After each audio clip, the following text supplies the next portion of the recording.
Senyap benar ini. Benar kan? Udah paham ya? Oke. Baik, selanjutnya. 105, hadisnya Hasan.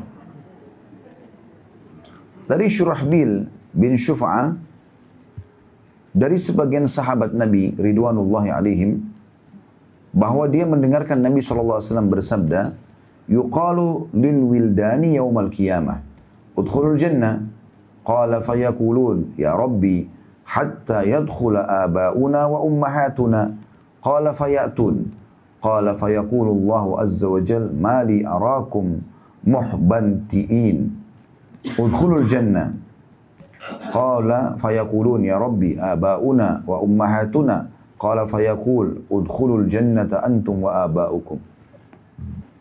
Dikatakan kepada anak-anak pada hari kiamat, maksudnya meninggal di masa anak-anak sebelum balik, masuklah ke dalam surga. Karena semua anak yang meninggal sebelum balik masuk surga. Belum ada taklif, belum ada beban hukum. Maka mereka berkata, wahai Rabb kau, maksudnya mereka berkata kepada Allah, kami masuk setelah bapak dan ibu kami ikut masuk ke surga. Maka beliau bersabda, mereka pun datang. Lalu Allah Azza wa Jal berfirman lagi, kenapa aku melihat mereka dalam keadaan marah? Ya. Atau seperti orang yang cemberut, anak-anak ini yang disuruh masuk surga. Masuklah ke dalam surga, dikatakan pada anak-anak kecil itu. Mereka mengatakan, wahai Rabbku, bagaimana dengan bapak dan ibu kami? Maka Allah pun berfirman, masuklah ke dalam surga kalian dan orang tua kalian. Hadis diriwayatkan oleh Imam Ahmad. Hadis ini mirip dengan tadi kasusnya. Harus jaminan anak menyelamatkan orang tuanya, mereka dalam keadaan beriman. Ya. Jadi orang tua kafir nggak bisa masuk ikut.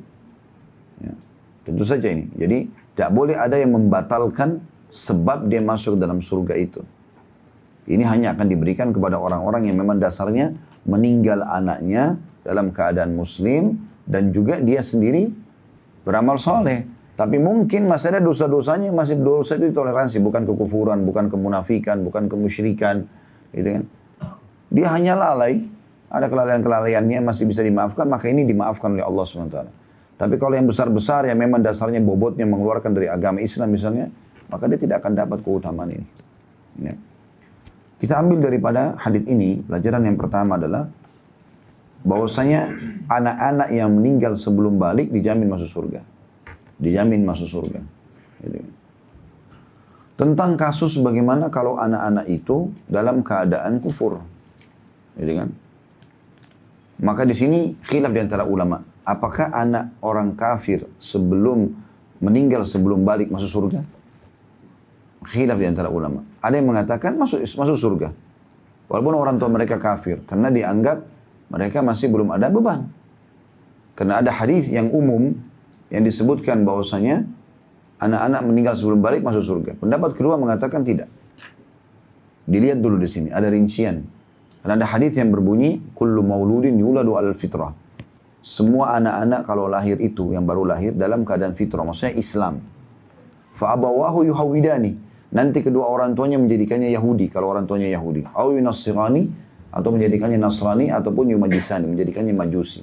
Maka dilihat apakah anak-anak ini sudah fanatik dengan agama-agama orang tuanya, gitu kan. Walaupun dia masih kecil, 8 tahun, 9 tahun, tapi ternyata luar biasa fanatiknya dengan agama Yahudinya, agama Nasraninya, dengan keyakinannya. Jadi kan dicetak, dikader menjadi orang-orang yang mempertahankan agama itu lain, gitu kan. Maka orang seperti ini, Allah SWT akan uji pada hari kiamat. Diuji. Ada sebuah riwayat yang menjelaskan, orang-orang kafir yang belum sampai kepadanya dakwah. Misal, kalau zaman sekarang kan umumnya insya Allah dakwah sudah sampai ya, karena medsos luar biasa masuk ke pelosok-pelosok muka bumi ini. Tapi ada zaman-zaman dulu, kita anggap sebelum ada handphone, sebelum ada internet, mungkin berapa puluh tahun atau ratusan tahun yang lalu. Gitu kan. Nabi SAW sudah meninggal 1400 tahun yang lalu. Tapi beberapa ratus tahun yang lalu itu belum ada mungkin orang yang, ada beberapa pelosok yang belum sampai. Maka ini akan diuji oleh Allah Subhanahu wa taala. Dalam sebuah riwayat dikatakan akan diuji oleh Allah Subhanahu wa taala. Allah nanti datangkan mereka di depan neraka lalu Allah suruh mereka loncat ke neraka itu. buang dirinya sebagai bentuk patuh nggak kepada Allah. Kata Nabi SAW, dan kalau mereka yang patuh sengaja mau melemparkan dirinya ke neraka karena patuh kepada Allah, yakin Allah Tuhannya, maka mereka tidak akan disentuh sedikit pun oleh panasnya api neraka itu. Dan Allah masukkan mereka ke dalam surga. Karena dasarnya orang ini kalau sampai padanya berita, dia akan beriman. Terbukti, waktu disuruh loncat ke neraka oleh Allah, dia mau. Dan yang tidak mau, berarti dia akan kufur kalaupun datang risalah kepadanya. Tapi ini khusus orang-orang yang tidak sampai padanya dakwah, gitu kan. Zaman-zaman dulu di pelosok-pelosok muka bumi ini. Ya. Allahu alam kalau zaman sekarang masih ada. Gitu. Karena saya dengar ada beberapa perkampungan di pelosok bumi ini mungkin yang belum terjangkau.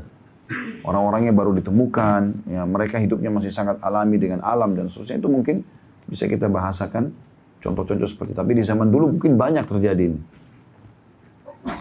Itu termasuk yang kita ambil di sini tentang masalah pelajaran pertama, anak-anak ya, yang meninggal sebelum balik masuk ke dalam surga, dan di sini sudah kita sebutkan tadi.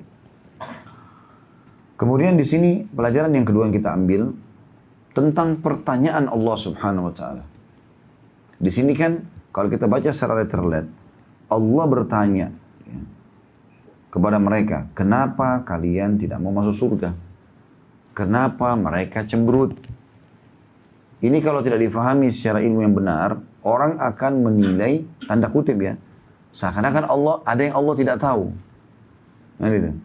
Kenapa harus Allah perintahkan anak-anak ini masuk surga, terus masih ada yang tidak mau masuk surga dan seterusnya. Ini ada sebuah riwayat menjelaskan masalah itu. Riwayat yang sahih mirip dengan ini berbunyi, nanti akan terdengar suara gemuruh di depan pintu surga. Lalu Allah bertanya kepada para malaikatnya, kata Nabi SAW, suara apakah itu? Sementara Allah lebih tahu suara apa itu. Allah menanyakan ini bukan berarti Allah tidak tahu. Allah tahu. Tapi Allah menjadikan itu sebagai proses interaksi antara Allah sang pencipta dengan para malaikat. Ya kan? Untuk membuat kita ini manusia tidak punya hujjah lagi.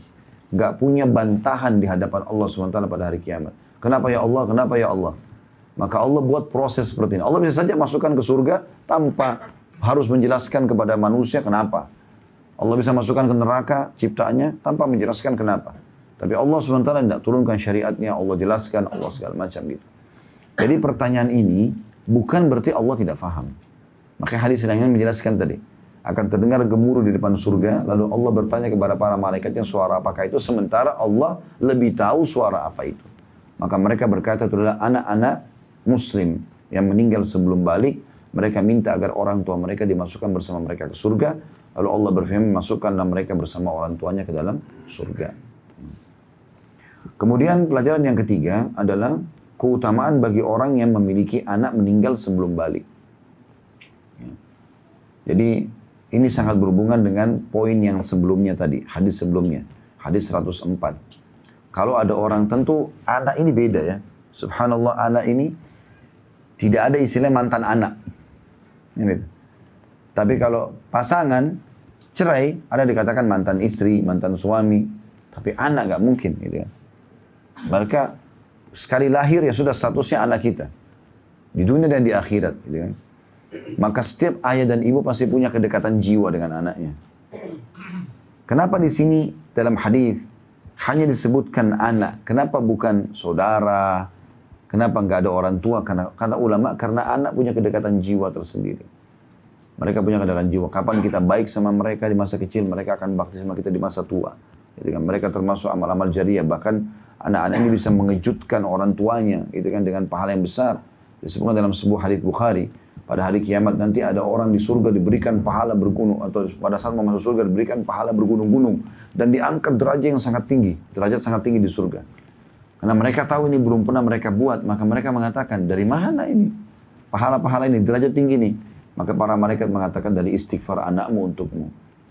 Jadi manfaatnya besar sekali gitu ya. Seperti itulah.